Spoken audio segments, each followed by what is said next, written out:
Hello future coders, welcome back to जीव जी 160 coding challenge. आज हमारा डे 22 इस पर्टिकुलर सीरीज का, और उसमें आज हम सॉल्व करने वाले फाइंड एच इंडेक्स प्रॉब्लम।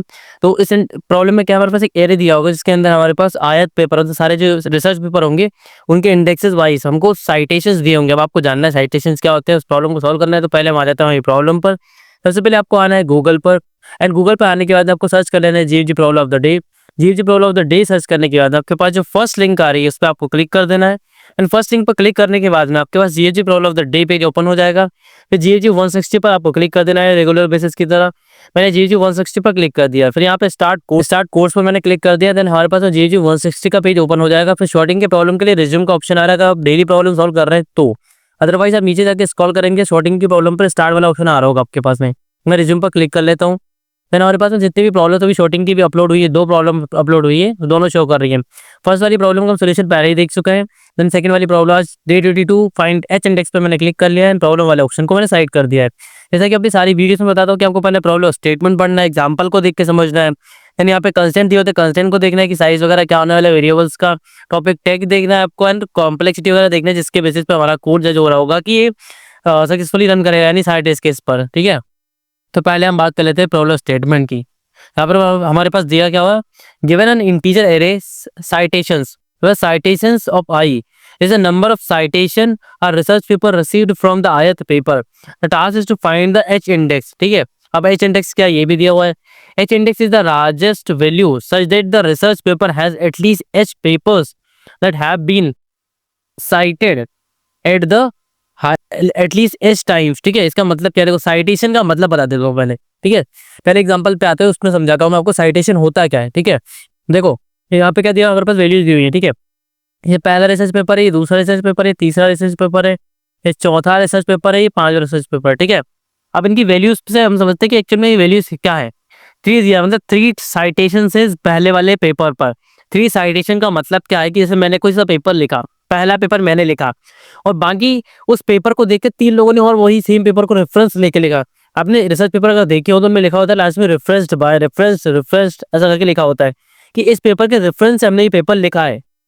तो जितने भी पेपर एक पेपर के रेफरेंस से लिखे जाते हैं, जैसे फर्स्ट पेपर मेरा क्या है 3, मतलब फर्स्ट पेपर मेरा ये 0th इंडेक्स वाला, इसको देखकर 3 पेपर और लिखे गए हैं, तो इसका साइटेशन कितना हो जाएगा, 3 हो जाएगा।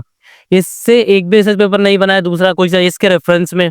ठीक है, इसको रेफरेंस करके तो ये क्या हो जाएगा, 0 साइटेशन हो जाएंगे। 5 साइटेशन का मतलब क्या है यहाँ पर कि जो मेरा 0, 1 एंड 2 जो सेकंड इंडेक्स पे, मतलब मेरा सेकंड, अगर मैं देखूँ 0 बेस्ड इंडेक्सिंग से मैं देखूँ या 2 बेस्ड 1 बेस्ड इंडेक्सिंग से हम देखेंगे, तो जो मेरा थर्ड वाला रिसर्च पेपर है उसमें 5 साइटेशन, मतलब 5 और लोगों ने मेरे रिसर्च पेपर को देख के उनके रिसर्च पेपर लिखे और रेफरेंस्ड पे लिखा हुआ है कि ये मेरे रिसर्च पेपर से देख के उन्होंने लिखा है। ठीक है, ये साइटेशन का सिस्टम आपको समझ में आएगा। आप देखो एग्जाम्पल आउटपुट क्या आ रहा है, 3 आ रहा है। क्यों आ रहा है कि देखो यहाँ पे कहते हैं 3 5 3 विद द एटलीस्ट 3 साइटेशंस, मतलब क्या है इसका, आपको क्या करना है, ऐसा इंडेक्स फाइंड आउट करना है कि उसके आगे के जितने भी नंबर, मतलब उससे ग्रेटर नंबर्स और उसके इक्वल नंबर्स का काउंट जो है वो उसके इंडेक्स से ज्यादा हो, इंडेक्स से ज्यादा हो। ठीक है, अब देखो यहाँ पर क्या है, मैं 3 की बात करूँ तो 3 से ज्यादा क्या क्या है, 3 से ज्यादा 5 है, और 3 के इक्वल में कितने हैं, 3 और 3, मतलब 1 2 एंड 3, टोटल 3 एलिमेंट हो गए। तो एटलीस्ट एच मतलब या तो 3 होंगे या 3 से ग्रेटर होंगे। एटलीस्ट एच का मतलब या तो 3 या 3 से ग्रेटर, तो यहाँ पे 3 मिल गया हमारे को। ठीक है,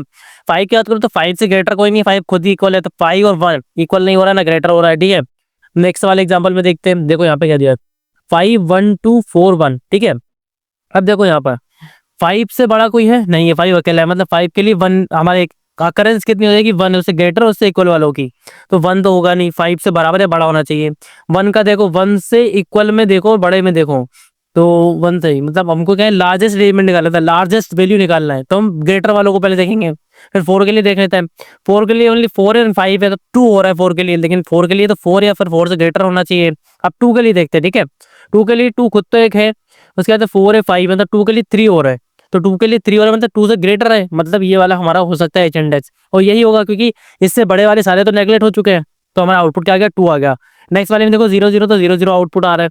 उसके बाद वाले में आप देखोगे तो यहाँ पे देखो कंस्टेंट वगैरह दिया हमारे पास, 10⁻6 हो सकती है इसकी साइज, और इसका इंडिविजुअल एलिमेंट भी 10⁻6 हो सकता है 0 से लेकर। टॉपिक टेंट की अगर मैं बात कर लूँ तो यहाँ पे हमारे पास दिया है शॉर्टिंग और एरेस दिया हुआ है। एक्सपेक्टेड कॉम्प्लेक्सिटी पे यहाँ पे बात आ जाती है, order of N time complexity लेनी है, space order of auxiliary space order of 1 लेना है। अब ऑर्डर ऑफ 1 का मतलब क्या है, कांस्टेंट और फिक्स साइज मेमोरी लेनी है, ठीक है। यहाँ पे आप ऑर्डर ऑफ n भी अगर ट्राई करेंगे तो ये हो जाएगा, क्योंकि फिक्स साइज मेमोरी ले रहे हैं आप, ठीक है। अब चलो हम सॉल्यूशन की बात कर लेते हैं इस प्रॉब्लम का। सॉल्यूशन हर प्रॉब्लम की तरह बहुत ही बेसिक होने वाला है, जैसे कि मेरी सारी वीडियोस में जो कोड होता है बहुत ही बेसिक लेवल पे होता है, वैसे ही होने वाला है। मैं कोड एडिटर पे आ चुका हूँ, बात कर लेते हैं इसको सॉल्व करना कैसे है, ठीक है। सबसे पहले मुझे क्या करना है, एक बकेट बना लूंगा, ठीक है। मैं वेक्टर नाम से बना देता हूँ, वेक्टर इंट सुटेबल क्या रहेगा, आप इंटीजर टाइप मतलब एरे बना ले, ठीक है। तो मैं वेक्टर ही बना लेता हूँ फिलहाल, पर सुटेबल रहेगा आप वेक्टर से ना, मतलब इंटीजर वो एरे से आप ट्राई करें तो ज़्यादा बेटर रहेगा, ठीक है। मैं यहाँ पे वेक्टर से ट्राई कर लेता हूँ अभी, इंट, एंड यहाँ पे मैंने लिख दिया उसका बी नाम लिख दिया, बकेट बना लिया मान लेते हैं, ठीक है। अब ये n+1 साइज का होगा, कॉमा 0 से असाइन कर देंगे सारे वैल्यूज को। अब n तो यहाँ पे दिया हुआ नहीं है तो n को निकाल लेते हैं हम। n equal cities sorry citations dot size, ठीक है।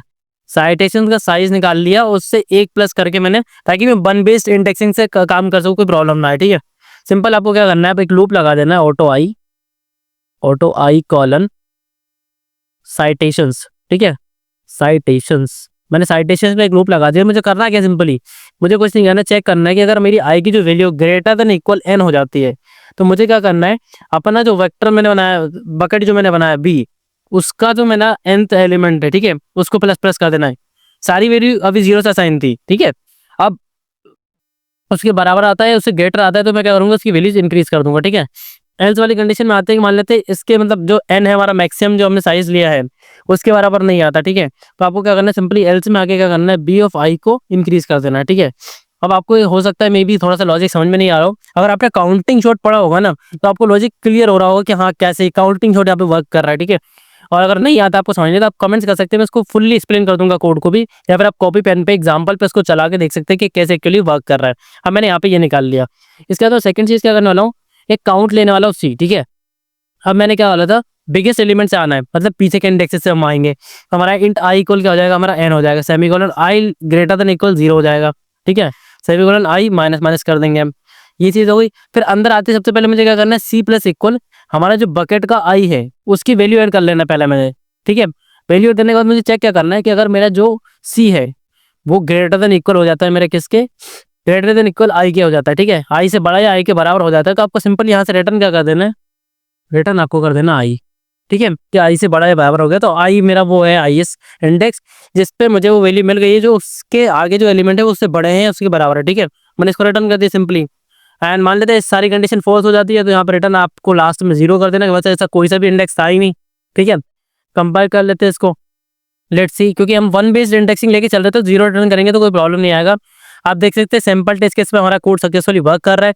अब मैं इसे सबमिट करके ट्राई कर लेता हूँ, रेडी फॉर एवल्यूशन के लिए। जितने भी टेस्ट केस पे लगे सब पे धीरे धीरे करके पास होगा, और आप देख सकते हैं सब पे टेस्ट केस पे पास हो चुका है, ठीक है।